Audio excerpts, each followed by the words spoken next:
إن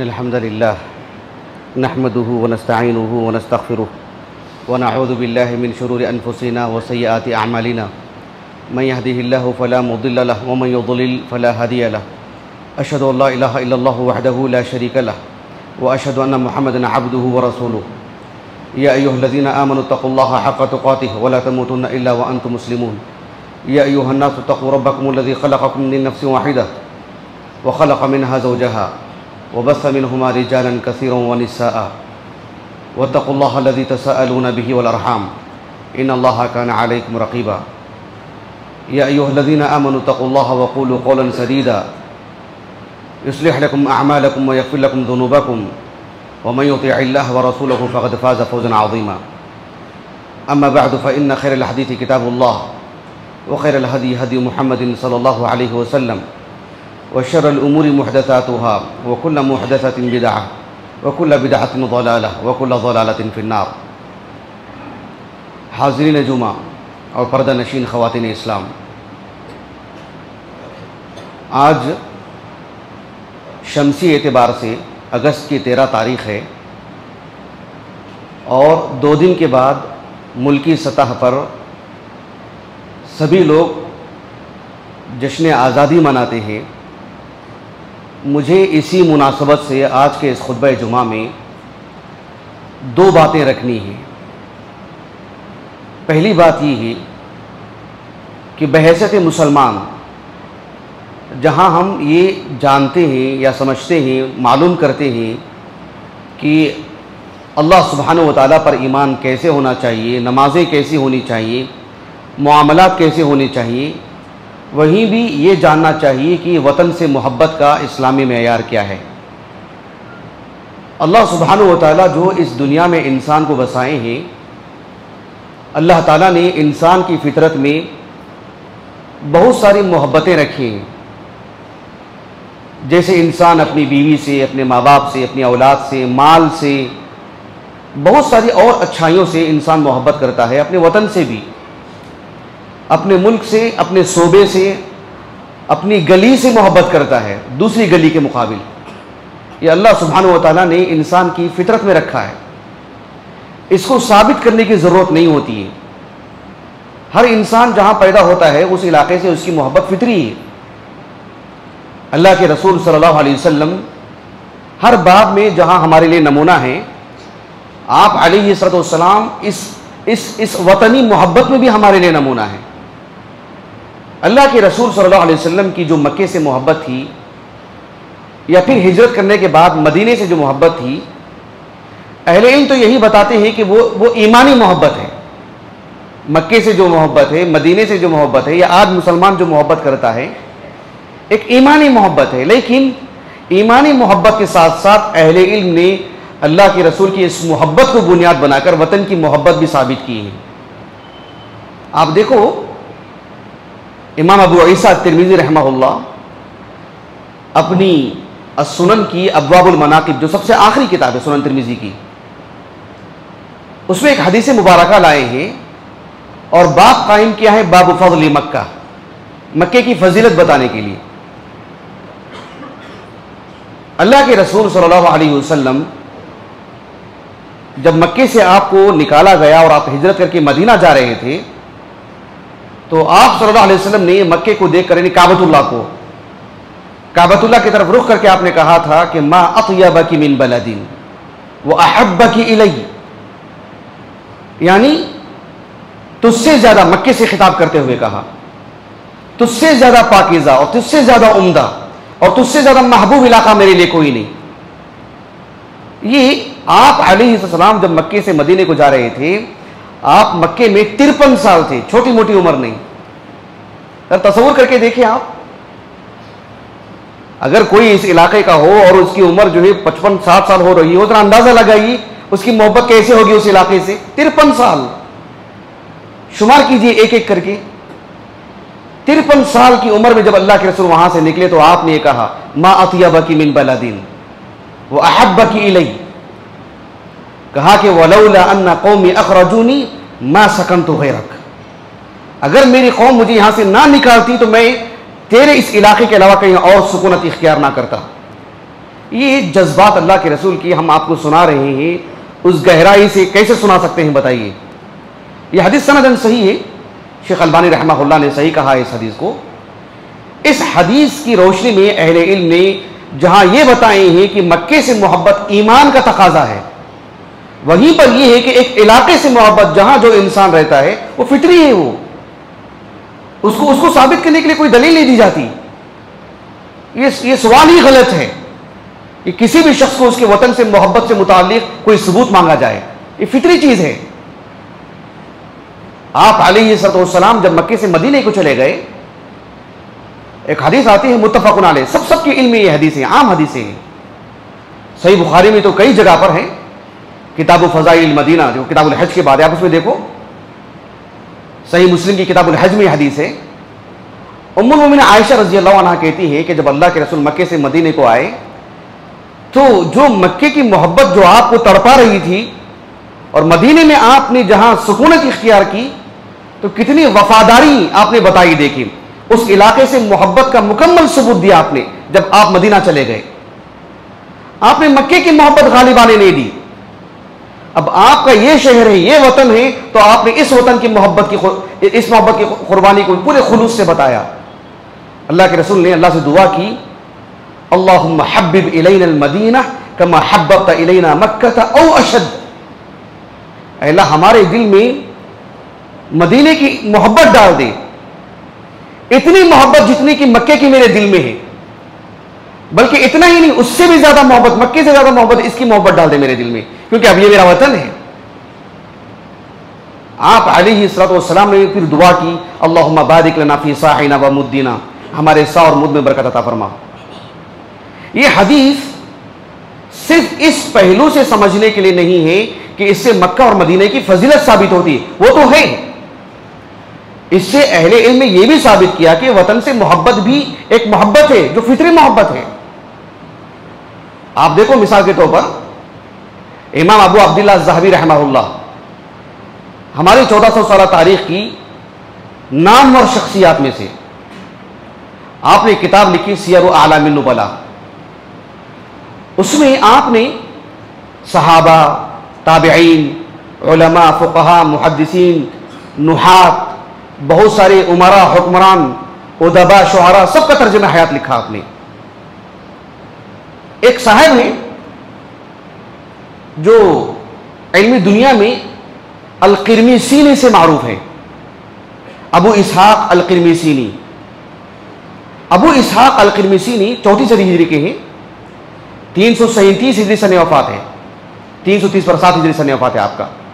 قرمیسین ایک علاقہ ہے جو اگر آپ کو سمجھانا چاہوں تو عراق کا جو جنوبی حصہ ہے نا، کویت کا اوپر کا جو حصہ، ہمزان کے قریب پہاڑی علاقہ ہے قرمیسین، یاقوت الحموی نے یہی لکھا ہے، اس علاقے کے ہیں وہ، اور صوفی تھے وہ، غالق صوفی، غلاۃ صوفیہ میں شمار ہوتا ہے ان کا شیخ الصوفیہ کہا جاتا ہے، اسی لقب سے مشہور تھے۔ امام ذاہبی رحمہ اللہ نے ان کا ترجمہ حیات لکھا، تو امام ذاہبی رحمہ اللہ نے جو غالی جو صوفیہ تھے ان کے پاس ان کا جو موقف ہے، ان کا جو نقطہ نظر ہے کہ حرام سے تو بچنا ہی ہے، لیکن مباح جو امور ہیں اس سے بھی بچنا، مباح امور سے بھی بچنا، جو چیزیں اللہ نے جائز قرار دی اپنے اوپر اس کو حرام قرار دے لینا، اس سے دوری اختیار کرنا، یہ ان کا ایک موقف، ان کا نقطہ نظر۔ امام ذاہبی رحمہ اللہ نے ان پر رد کیا اور کہا کہ جو ہے کھانے پینے کی چیزوں سے، عمدہ لباس سے، عمدہ گھر سے، عمدہ سواری سے، کسی بھی اچھی چیز کو دیکھ کر کے اس سے محبت کرنا فطرت ہے، اس کے خلاف کیسے جا سکتے ہیں آپ؟ اس کو سمجھانے کے لیے امام ذاہبی رحمہ اللہ نے کہا کہ اللہ کے رسول دیکھو ہمارے لیے نمونہ ہے، کہا کہ کانا یحب عائشہ تھا، اللہ کے رسول عائشہ سے محبت کرتے تھے، ویحب اباہا، ان کے والد سے بھی محبت کرتے تھے، ابو بکر صدیق سے، ویحب اسامہ، آپ اسامہ سے محبت کرتے تھے، وَيُحِبُّ سِبْطَيْهِ، آپ حسن حسین سے محبت کرتے تھے، وَيُحِبُّ الْحَلْوَاءَ وَالْعَسَلَ، آپ کو میٹھا پسند تھا، شہد آپ کو پسند تھا، وَيُحِبُّ جَبَلَ اُحُدَ، آپ جبل احد سے محبت کرتے تھے، وَيُحِبُّ وَطَنَهُ، آپ اپنے وطن سے محبت کرتے تھے، وَيُحِبُّ الْأَنصَارَ، آپ انصار سے محبت کرتے تھے۔ بھلا بتائیے یہ سب کون سی محبت ہے؟ کیوں کر اس محبت سے دور بھاگتے ہو؟ یہ بات کہنے کے لیے، اور کہا کہ وَيُحِبُّ وَطَنَهُ، اپنے وطن سے محبت کرنا یہ فطری تقاضا ہے، اللہ کے رسول اس میں بھی ہمارے لیے نمونہ ہے۔ ہمارے ہندوستان کے جو مشہور علماء محدثین ہیں، مولانا داؤد راز رحمہ اللہ، جو حدیث میں نے آپ کے سامنے پڑھی نا، حدیث عائشہ، اللہم حبیب الینا المدینہ، ان احادیث کی روشنی میں مولانا داؤد راز رحمہ اللہ نے کہا اللہ کے رسول جب مکے میں تھے تو مکے سے محبت، ایک مثالی محبت، مدینے کو اپنا وطن بنایا تو اس سے محبت۔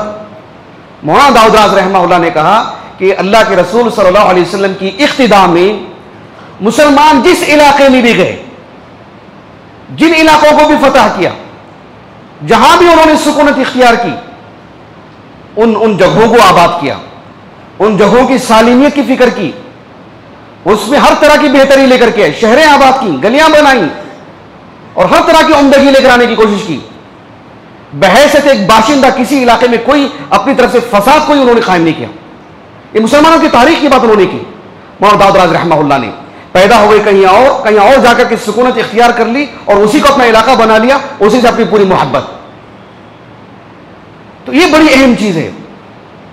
لیکن جو سوشل میڈیا پر ان دنوں میں نبی کے نام پر صلی اللہ علیہ وسلم ایک حدیث جو گردش کر رہی ہے کہ حب الوطن من الایمان، وطن سے محبت ایمان ہے، یہ حدیث نبی سے ثابت نہیں ہے۔ شیخ محمد ناصر الدین البانی رحمہ اللہ نے سلسلۃ الاحادیث الضعیفہ والموضوعہ میں اس روایت کو نقل کر کے ایک تو لگایا کہ حکم لگایا کہ موضوع، اس روایت کو موضوع کہا۔ اس کی سند پر بھی کلام کیا شیخ البانی نے، اس کے متن پر بھی کلام کیا۔ وطن سے محبت کیسے ایمان ہو سکتا ہے؟ وطن سے محبت صرف مسلمان ہی کرتے ہیں کیا؟ غیر مسلم نہیں کرتے ہیں اپنے وطن سے محبت، اپنے وطن سے؟ تو پھر یہ ایسی محبت ہے جو مشترکہ محبت ہے۔ کوئی کہے کہ ماں باپ سے محبت ایمان کا حصہ ہے تو کیا اس ایمان کا اجر ملے گا؟ ایمان ہے وہ۔ ایک غیر مسلم اپنے ماں باپ سے محبت نہیں کرتا ہے۔ تو وطن سے محبت فطری محبت ہے، مشترکہ محبت ہے، سب کے دل میں اللہ رکھے ہیں۔ اس محبت کی بنیاد پر جنت نہیں ہے۔ اسی لیے کہتے ہیں کہ اللہ کے رسول سے جو محبت ہونی ہے وہ فطری محبت نہیں ہونی چاہیے کہ اللہ کے رسول ایک اچھے انسان ہیں، ایسے ہیں ویسے ہیں اور ہماری محبت ہے۔ ایسے بہت سارے غیر مسلمین مل جائیں گے آپ کو جو ایسا کہتے ہیں۔ لیکن اس بنیاد پر کہ اللہ کے رسول صلی اللہ علیہ وسلم پر ایمان لانا، یہ اللہ کے کہنے پر اور آپ کی ایمان لانے پر نجات ہے، آپ آخری رسول ہیں، آپ کی محبت سبھی لوگوں کی محبت پر غالب ہونی چاہیے۔ یہ غور و فکر کا جو نتیجہ ہوتا ہے آپ کی محبت، وہ ہے ایمانی محبت، اس پر اجر ہے، اس پر جنت ہے۔ ورنہ اللہ کے رسول فی نفسی ایک اچھے انسان ہیں، بہت سارے غیر مسلمین ایسے کہتے ہیں، تو وہ ایمانی محبت ہے، وہ فطری محبت ہے، جو ابو طالب کی محبت تھی، فطری محبت، گھریلوی محبت، وہ ایمانی محبت نہیں تھی جس کی بنیاد پر اللہ نے نجات رکھی ہے۔ تو وطن سے محبت ایک فطری محبت ہے۔ ہمارا ملک آزاد ہوا، اتنے سال ہو چکے ہیں، رفتار کے ساتھ ساتھ مسلمانوں کی اتنی بڑی تعداد جو اس ملک کو آزادی میں اپنا حصہ لگائی ہے، دھیرے دھیرے ان کے نام حذف کر دیے گئے، کتابوں میں رہ گئے ان کے نام۔ ایک نام تھا مولانا ابوالکلام آزاد کا رحمہ اللہ، دھیرے دھیرے وہ بھی پھیکا پڑتا جا رہا ہے، ان کی بھی محبت پر حرف آتا ہے۔ حالانکہ اس ملک میں آپ دیکھو اتنی بڑی تعداد مسلمانوں کی جو آزادی میں حصہ لی، صرف 1947 کی بات نہیں ہے، 1857 سے پہلے سے بھی، 1857 سے پہلے سے بھی مولانا اسماعیل رحمہ اللہ، شاہ اسماعیل رحمہ اللہ، ان کی جو وفات ہوئی ہے 1831 کو، شاہ ولی اللہ محدث دہلوی رحمہ اللہ سے اگر لیتے ہیں تقریباً 250 سال ہونے جا رہے ہیں، کتنی مسلمانوں کی وفات ہوئی، اس کا شمار صرف اللہ کے پاس ہی ہے، بندوں کے پاس اس کا شمار نہیں ہے۔ تقریباً 50-60 سال کا جو عرصہ، تقریباً 100 سال کہہ سکتے ہیں، مسلمانوں نے جگہ جگہ پر اپنا حصہ لگایا. سب سے زیادہ جو ملتا ہے حصہ بنگال کے مسلمان، بہار کے مسلمان، اور پھر ادھر جو پنجابی علاقے کے جو مسلمان ہیں، قدیم پنجاب جو بہت بڑا ہے، اتنی بڑی تعداد مسلمانوں کی آزادی میں حصہ لگائی اور اس میں اپنی جانیں قربان دی، اپنا مال قربان کیا. یہ سب شہادت کے زمرے میں آتا ہے. شہادت کے مراتب ہیں، لیکن اللہ رب العالمین کے ہاں ان کے مراتب کے مطابق انہیں ثواب ملے گا. ایک حدیث آتی ہے سنن ابی داؤد کی کتاب السنہ میں، سعید ابن زید رضی اللہ عنہ عشر مبشرہ میں سے، وہ کہتے ہیں کہ اللہ کے رسول نے کہا صلی اللہ علیہ وسلم، من قتل دون مالہ فہو شہید. جس نے اپنے مال کو بچانے کی خاطر، کوئی اس کا مال چوری کر کے لے کے جا رہا ہے، اپنے مال کی حفاظت میں اپنی جان دے دیا اس نے، اللہ کے ہاں شہید ہے وہ. ومن قتل دون اہلہ او دون دمہ او دون دینہ فہو شہید. جس نے اپنے بیوی بچوں کو بچانے کے لیے، اپنے نفس کو بچانے کے لیے، اپنے دین کی حفاظت کی خاطر جان کی قربانی دے دیتا ہے، اس کو مار دیتے ہیں، اللہ کے ہاں شہید ہے وہ. اس پہلو سے اگر آپ ان 100 سال کو دیکھیں گے، 1857 سے 1947 تک کتنے مسلمانوں نے اپنی جان گنوائی، کتنے مسلمان شہید ہوئے، سبحان اللہ. اندازہ لگائیے آپ. اس پر احاطہ کرنا آسان نہیں ہے، اور یہ کوئی تعجب کی بات بھی نہیں ہے. میں آپ کو ایک قدیم واقعہ بتاتا ہوں، اس سے تھوڑی سی تسلی ملتی ہے. آپ تاریخ پڑھیں گے تو آپ کو معلوم ہوگا، عمر بن خطاب رضی اللہ عنہ کے دور میں جو 10 سالہ دور ہے، کتنی فتوحات، سلسلہ وار فتوحات، پیچھے. عراق کا ایک بہت بڑا علاقہ ہے جس کا نام ہے نہاوند، ہمدان، اصبہان، بصرہ، یہ سب قریب علاقے ہیں. اب جغرافیہ سے معلوم کر لیں، جغرافیہ اعتبار سے دیکھ سکتے ہیں آپ. نہاوند بہت بڑا علاقہ، وہاں ایک حکومت قائم تھی جس کا نام تھا ساسانی حکومت. آپ سیرت کی کتابیں پڑھیں گے، بالخصوص جن میں آپ علیہ الصلوۃ والسلام کی نبوت سے پہلے کے جو حالات بیان کیے گئے ہیں عرب کے قرب و جوار کے، اس میں آپ کو ایران کا جو شمالی حصہ ہے، تہران وغیرہ، وہاں پر آپ کو ایک حکومت ملے گی، ساسانی حکومت. 400 سال تک حکومت تھی وہ. عمر بن خطاب رضی اللہ عنہ کے دور میں 21 ہجری کو وہ حکومت ختم ہو گئی، ساسانی حکومت. بہت بڑا معرکہ ہے وہ. وہاں پر بھی مقابل میں بھی جو ساسانی حکومت کے لوگ تھے وہ بھی بڑی تعداد میں، فارس کے، اور جو مسلم جو فوج تھی وہ بھی بہت بڑی تعداد میں. عمر بن خطاب رضی اللہ عنہ کے دور خلافت میں ہوا، یہ 21 ہجری کو فتح ہوا، بڑی ہزیمت کے بعد اور بہت کچھ تکلیف اٹھانے کے بعد. ایک صحابی ہے النعمان ابن مقرن رضی اللہ عنہ، وہ اس کے کمانڈر تھے، وہ بھی اس میں شہید ہو گئے. نہاون فتح ہوا، مسلمانوں کو فتح ہوئی.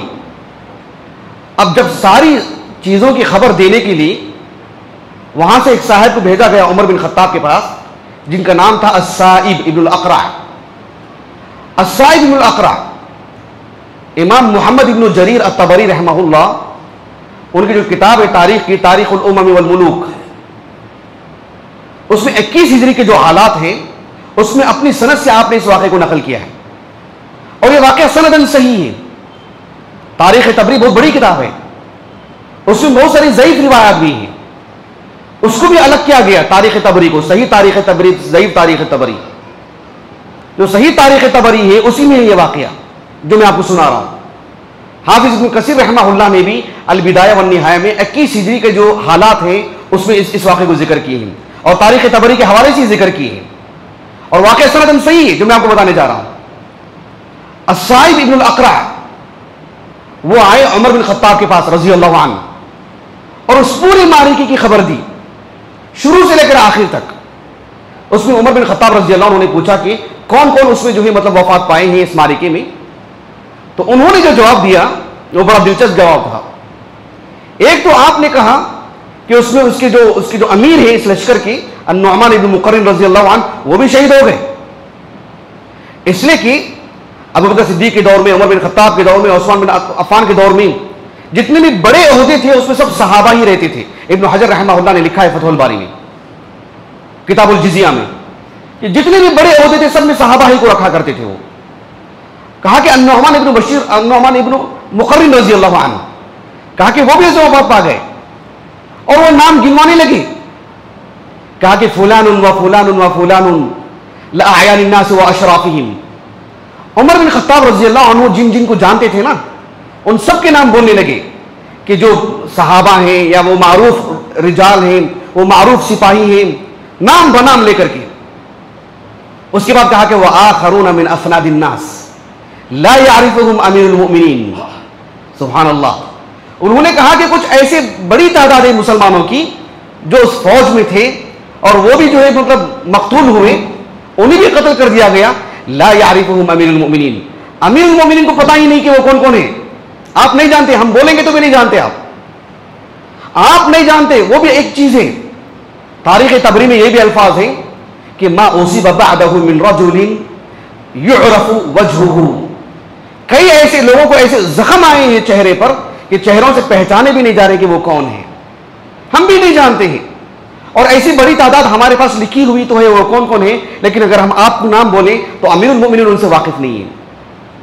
عمر بن خطاب رضی اللہ عنہ یہ سنے تو رو پڑے، آپ بکا، آپ روئے، اور روتے ہوئے آپ نے کہا وَلَكِنَّ الَّذِي أَشْرَفَهُمْ وَلَكِنَّ الَّذِي أَكْرَمَهُمْ وَلَكِنَّ الَّذِي أَكْرَمَهُمْ بِالشَّهَادَةِ يَعْرِفُ وُجُوهَهُمْ وَأَنْسَابَهُمْ۔